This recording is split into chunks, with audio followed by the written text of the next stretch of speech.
සියලු දෙනාට තෙරුවන් සරණයි. ආදරණීය සමස්ත ජනතාවට මේ වීඩියෝ මාලාව තුලින් සුවිශේෂී තවත් වීඩියෝවක් තමයි මේ ගෙනෙන්නේ.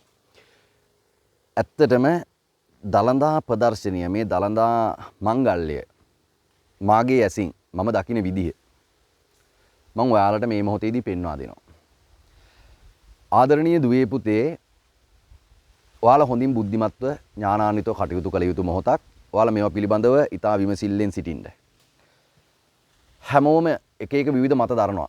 විවිධ පුද්ගලයන් ලැබිලා තියෙන නිදහසය තුල අපි හිතන්නේ නෑ පුතේ මේක තුලින් කුමක්ද වෙන්නේ, මේ ප්‍රකාශයන් තුලින් ඊළඟට කුමක්ද වෙන්නේ, මේ විනාශය අපි කොහොමද නිවැරදි තැනකට ගේන්නේ, හරි නිවැරදිම ක්‍රම රටාවක් හදන්නේ කොහොමද කියන තැනට මේ කවුරුත් එන්න උත්සාහ කරන්නේ නෑ. ඒක නිසා මෙතන ලොකු ප්‍රශ්නයක් තියෙනවා. අපි ඕන කෙනෙකුට අයිතියක් තියෙන එක ඇත්ත, නිදහස් ප්‍රකාශනයක් කරන්න. හැබැයි ඒක තුලින් තව සුබවාදී පැතිකඩකට හානියක් වෙනවා නම්, බොහෝ පිරිසකට කණ්ඩායමකට හානියක් සිදු වෙනවා නම් ඇත්තටම කුමක්ද වෙන්නේ? ඔබ බලාපොරොත්තු වෙන්නේ හානියක් කරන්න. ඔබ බලාපොරොත්තු වෙන්නේ මොකද්ද? වෛරයද, ක්‍රෝධයද, ඊර්ෂ්‍යාවද, කුහකමද? ඒවා එපා එකක්. එහෙනම් මම ඔයාලට කියනවා දැන් කාලේ හරි පුතේ. සියල්ල වෙනස් කරලා තම තමන්ගේ තැන පෙන්වන්න දැන් කාලේ හරි. ඒ නිසා අපි අපගේ හැටි, අපගේ ස්වභාවය අපි පෙන්නකොට රටේ සමස්ත ජනතාවත් මේ සියල්ල තේරුම් ගත යුතුයි. ඒ නිසා තමයි මම එදා ඉඳන් කිව්වේ මැණික් හඳුන ගන්න පුතේ තමන් දක්ෂ වෙන්න ඕනේ. පතල් බහින්න පුළුවන් වුණාට හැමෝටම මැණික් හඳුන ගන්න බෑ. ඒ නිසා පතල් යනවා තමයි. නේද? වර්ගයේ වර්ණය හඳුනන කාලයක් යනකොට තමයි ওই සියල්ලක් අත්දැකීම් එක්ක එන්නේ. ඒ නිසා මම කියනවා හරි. රටේ නොඑක් ඇත්තෝ නොඑක් ප්‍රකාශයන් කරනවානේ. දළදා වහන්සේ ඉන්නේ අපි ළඟ, නැත්නම් මේ සැබෑ දළදා වහන්සේ නෙමෙයි, මේ කානුරුවක්. ඊට පස්සේ තව නොඑක් ඇත්තෝ කියනවා මේක දේශපාලනීකරණය කරගන්න රජයේ විසින් ගත්තා වූ ඡන්ද ගුණ්ඩුවක්, ඊළඟට මේ මාසේ ඡන්දෙ නිසා මේක මෙහෙම. හරි. කොයි කවුරු කොහොම කිව්වත් කමන්නේ. මම කතා කරන්නේ මේ රටේ සමස්ත ආදරණීය මගේ සහෝදර දුවල පුතාලට, අම්මලා තාත්තලට, සහෝදර සහෝදරියන්ට. හරි. ඒ කියන්නේ කොටින්ම කියනනම් මාගේ රටේ සැබෑ හූ දැක්මක් දැනුමක් ඇති ප්‍රඥාවන්ත ඥානාන්විත මිනිසුන්ට. ඔන්න එහෙම කොහම ලීසීනේ. ඒක නිසා ඔයාලා මගේ පුතේ හොඳින් තේරුම් ගන්න මේ දළදා ප්‍රදර්ශනීය තුල තියෙන්නේ සැබෑ දළදා වහන්සේද, අනුරුවක්ද, නැත්නම් වෙන මොකක්ද කියන සිතුවිලි මාත්‍රයකවත් වැරදි පැතිකඩක් හදාගන්න එපා. හරිද? එහෙම වැරදි පැතිකඩක් හදාගන්න එපා. එහෙම වැරදි පැතිකඩක් හදාගන්න එපා කියන්නේ පුතේ අපි සෑම මොහොතකම මේ සිතුවිලි උපදින ආකාරයත් එක්ක තමයි, සිතුවිලිත් එක්ක තමයි පුතා මේ සියල්ල සිද්ධ වෙන්නේ. එතකොට ඒ කියන්නේ අකුසල මූල ධර්මයක් කුසල මූල ධර්මයක් හැදෙන්න ගන්න පුළුවන් වෙන තැන තමයි මේ සිතුවිලි නැති කිරීම තුල. එතකොට සිතුවිලි ඇති වෙන සෑම මොහොතකම අපි ඒක තුලින් හඳුනගත්තේ නැත්නම් ඒ සිතුවිල්ල කොහොමද ඒ ආකාරයෙන් එන සිතුවිල්ල හඳුනාගෙන නිවැරදිව කටයුතු නොකරන්නේ නම් සෑම මොහොතකම අපිට වෙනවා පුතේ ලොකු අවදානමකට මුහුණ දෙන්න. ඒ නිසා පැහැදුණු සිත ඇති කරගන්න. කැමැති පිරිස වන්දනා කරන්න යන්න. දැන් මමත් වන්දනා කරන්න යන්න හිටියා. මම නොයා ඉන්නේ සැබෑ දළදා වහන්සේ නිසා මේ නොවන නිසාවත් නෙමෙයි, මේක අනුරුවක් නිසා කියලා හින්දාවත් නෙමෙයි. මම එදා ඉඳන් හිතපු දෙයක් නැහැ. මම දන්න දෙයක් තියෙනවා. මම ඒව ගැන දැම්ම කතා කරන්නේ නැහැ. ඌමනා මොහොතේදී, ඌමනා තැනදී, ඌමනා කාලයේදී බුදුහාමුදුරුවෝ කිව්ව විදිහට පුතා මම කියලා තියෙන එදා ඉඳන් යන්නේ. මම ඌමනා තැනදී මේකට.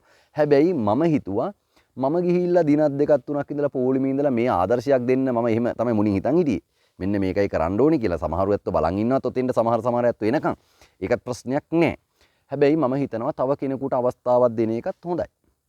දැන් මම මේ හොඳ පැතිකඩ කියන්නේ.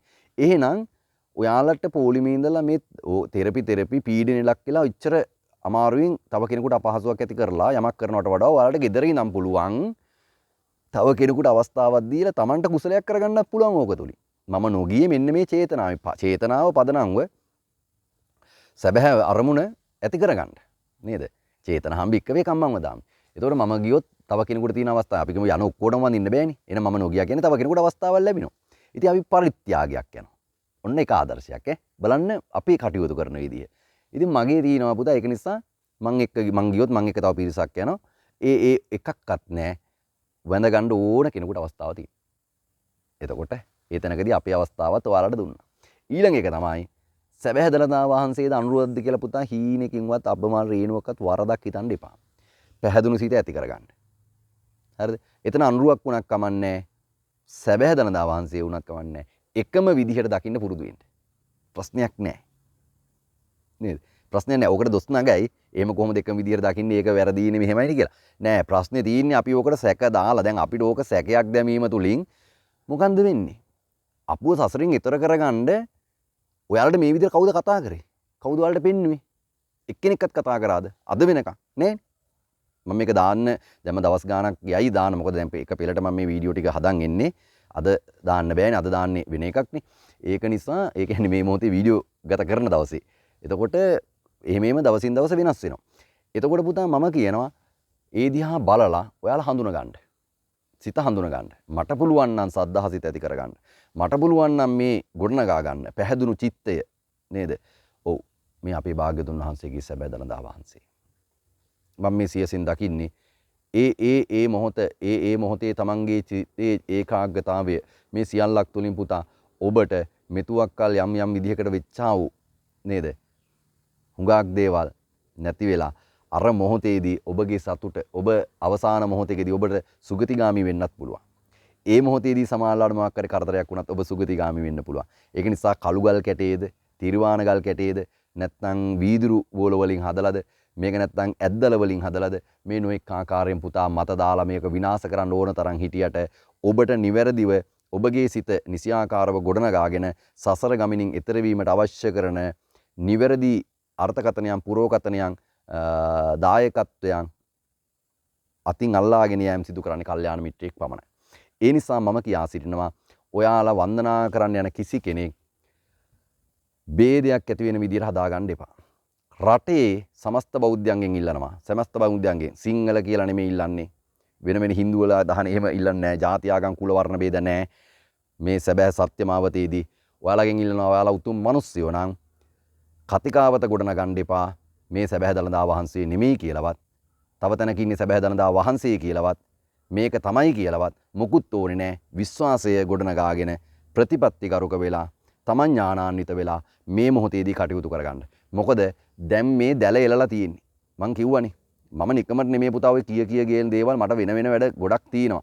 නමුත් ඒ දේවලුත් අතහැරලා මේ ඔයාලට මේ ලස්සනට මේ දේ පෙන්නලා දෙන්නේ. මේ ගෙනහැර පාන්නේ වෙන කිසි දෙයක් හින්දා නෙමෙයි. මම මේ සියල්ලක් දැනගෙන මම ඔයාලට කියවනේ මින් ඉදිරියට අනාවේක කියන්නේ මම කියලා ඉවරයි. මම ඔයාලා ඉදිරියේ එකින් එක ගෙනහැර පානවා. ඔයාලට මම පෙන්වා දෙනවා. දැන්වත් ඔයාලට තේරුම් ගන්න බැරි නම් මහා විනාශයක පෙර නිමිති ඔයාලට හඳුන ගන්න බැරි නම් මම මක් කරන්නද? මේ සමාල්ලාට ඔයාලා ළඟට එන අවසාන තීරුම් කිරීමත් වෙන්න පුළුවන්. මීටත් වැඩි තව තීරුම් කරන්න බෑනේ. මෙච්චර මේ ළඟට ගේ ළඟටම ඇවිල්ලා තීදි. තමන්ගේ ඉදිරියටම ඇවිල්ලා තීදි. දැන් පේනවනේ හොඳටම මේක තුලින් මොකද්ද මේ කරන්න හදන්නේ? නේද? මේ දැන් බලාපොරොත්තුෙන් ඉන්නකොට යම් විදියකට මිනිස්සු සතුටින් ඉන්නකොට යමක් කරන්න හදනකොට එතකොට වෛරය වපුරනවා. නේද? ඊර්ෂ්‍යාව කෝධිය වපුරනවා. අයිතිවාසිකම් ඉල්ලනවා. නේද? බොරු කියනවා. වංචා කරනවා. කපටිකම් කරනවා. මේ සෑම තැනකින්ම කවුරුවත් ඔයාලා ගැන හිතුවේ නැහැ. ඒ තම තමන්ගේ වැජබීන් ගැන හිතුවේ. ඒගොල්ලෝ දන්නේ නැහැ. ඒගොල්ලෝ මහා ලොකු අකුසලයක් කරගෙන තවත් මේ භව ගමන සසර ගමන දීර්ඝ කරගන්නවා දික් කරගන්නවා. ඒක නිසා ඔයාලට මම කියනවා මගේ ඇසින් මම දකින විදිහට ඔයාලට හිත හදාගන්න මේ සැබෑ දළදා වහන්සේ කියලා. ඇත්ත වුණත් එකයි බොරු වුණත් එකයි ඇතත් එකයි නැතත් එකයි අපි තුලනේ පුතා සියල්ල තියෙන්නේ. ලෝකයේ දකින්න කිව්ව භාග්‍යතුන් තමන් තුලින් තමන්ගේ තුලින් දකින්න. නේද? ඊට වැඩි මට ඔයාලට කියන්න දෙයක් නැහැ. තමන්ගේ තුලින් දකින්න. මගේ තුලින් මම දකින්නේ මම සෑම මොහොතකම නේද? දැන් අපිටත් කියන්න පුළුවන් නේද දළදා වහන්සේ අහවල් තැන කියන්නේ අපි. මොකද මම කියලා තියෙනවා කවදාවත් දළදා වහන්සේව උපයෝගී කරගෙන ඒ කියන්නේ විකුණම් කරන බුදුදහම විකුණම් කරන තැනකට පත් වෙන්නේ නැහැ කියලා. පත් කරන්නේ නැහැ කියලා. ඒක වුමනා මොහොතේදී මිනිසු නිවැරදිව තේරුම් ගත් මොහොතේදී සියල්ල නිසියාකාරයෙන් ඉෂ්ට සිද්ධ වේවි. නේද? ඔය කියන කොයි කාටත් එතකොට දළදා වහන්සේ කාලංගද කොතනද මොකද්ද කින්ද මන්ද නේද? ඒක නිසා අපි රජ වෙලා ඉවරයි පුතා. නේ? අපිට රජ වෙන්න මිනිස්සු ඉදිරියේ නෙමෙයි අපිට රජ වෙන්න ඕනේ අපි තුල. අප තුල අපුව විශ්වාස කරන්නේ නැති මේ ප්‍රජා විශ්වාස නොකරාට දිව්‍යයන් විශ්වාස කරනවා නම් නේද? දිව්‍යයන් ස්වභාව ධර්මයා නේද? මේ ප්‍රතිපත්තිය මේ ගමන් කරන්නා වූ රටාව ඒ සියලු දෙනා විශ්වාස කරනවා නම් මේ දැනුත් මේ බෝධි මූලයක ඉඳන් පුතා මේ වැඩසටහන් කරන්නේ බොරුවක් කරනවා නෙමෙයි. බෝධි මූලයක භාග්‍යතුන් වහන්සේ සියලු කෙලෙසුන් නැසුවා වූ උතුම් වූ ශ්‍රී මහා බෝධිය නේද? එහි අග්‍ර තැනක ඉඳගෙන පුතා එවැනි තැනක ඉතා උසස් බෝධින් වහන්සේ නමක් යට ඉඳගෙන මේ ඔයාලට මේ වීඩියෝවත් නිකුත් කරන්නේ. නිසා මම කියනවා හොඳින් තේරුම් ගන්න මතභේදය හදන්න වෙන කිසි දෙයකට වන්නේ මේ අපිට ආදරයට නෙමෙයි මේ බලයට තියෙන කෑදරකම. නේද? බලයට තියෙන කෑදරකම. අයිතිවාසිකම් ඉල්ලන්නේ, පිනී සිටින්නේ, සතුරු නොවෙන්නේ, තෘප්තිමත් නොවෙන්නේ, නොඑක් නාඩගම් නටන්නේ මේ සියල්ලක් තුලම තියෙන්නේ Tamanට ඉදිරියේ තැනක් වෙන් කරගන්න හදනවා. තමන්ට කොයි කාටත් ඔය ඔක්කොම ඉදිරියේ තැනක් වෙන් කරගන්න හදනවා. අපි ඉදිරියේ තැනක් වෙන් කරගන්න නෙමෙයි හදන්නේ පුතා. නිවැරදි දේ නිවැරදි ආකාරයෙන් සමාජගත කරවලා දැනුමක් ඇති, දැක්මක් ඇති, නිවැරදිව කටයුතු කරන පරපුරක් හදාගෙන සමස්තයකටම අවශ්‍ය කරන යුගයක් නිර්මාණය කරන්න හදනවා. එහෙනම් මෙවැනි අවස්ථාවලදී ඔයාලගෙන් මම ඉල්ලා සිටින්නේ මේවා නිසියාකාරව හඳුනාගෙන හරියට කටයුතු කරන්න. එසේ නොවන්නේ නම් ඔයාලා අඳුරනම යනවා. ඒක අල්ලලා නතර කරන්න බෑ. අල්ලලා නතර කරන්න බෑ. දැන් ભેද වෙන තැන හදලා ඉවරයි පුතා. ભેද වෙන තැන හදලා ඉවරයි. හොඳින් තේරුම් ගන්න. නිකායල් වලට බෙදුවා, ඊට පස්සේ නොඑක් තැන් වලට බෙදුවා නේද? දැන් ඒ කියන්නේ නිකායන් 3කට බෙදලා තියෙනවා. ඊට පස්සේ තේරවාදයේ මහායානය කියලා බෙදලා තියෙනවා. ඊට පස්සේ තව ඒ නිකායන් අතරත් එක එක පාර්ශවයන් විදිහට බෙදලා තියෙනවා. ඉතින් උත්තරීතර මහා සංඝරත්නය නොඑක් තැන් වලට කොටු කරලා තියෙනවා, හිර කරලා තියෙනවා. ඒක සුද්ධම විතරක් කරා නෙමෙයි. ඒක අපි විසිනුත් කරගෙන තියෙනවා. ඉතින් මේ නොදැනුවත් භාවය නිසා මේ ඔක්කොම එක තැනකට ගේන කාලය ලඟ වෙනවා. ඒ නිසා කොහෙවත් නෙමෙයි පුතා, කාලඟවත් නෙමෙයි නතර වෙන්න වෙන්නේ. මා ළඟ මේවා තේරුම් නොගත්තොත් මහා විනාශයක් ඉදිරියේදී ඇති වෙනවා. ඒ නිසා මේ උතුම් තැනදීවත් ඔයාලගේ අවබෝධයෙන් කටයුතු කරන්න බෙදෙන්න එපා කියන එක තමයි මගේ පණිවිඩය. එහෙනම් දළදා වහන්සේ ගෙදර ඉඳන් හරි කමන්නේ සදහැසිතින් වන්දනා කරගන්න, සිතේ පැහැදුණු ස්වභාවය ඇති කරගන්න, භාග්‍යවතුන් වහන්සේට ගරු කරන පුද්ගලයෙක් වෙන්න, ශාසනයට ගරු කරන පුද්ගලයෙක් වෙන්න, ධර්මානුධම්ම ප්‍රතිපදාවන් තුල අනුගත වෙමින් මේ රටත් දේශයත් ලෝකයත් වෙනස් කිරීමට කාලය ඇවිල්ලා පුතේ. ඒ වෙනුවෙන් සූදානම් වෙන්න. ඔයාලා සියලු දෙනාටම උතුම් තෙරුවන් සරණයි. ජය ශ්‍රී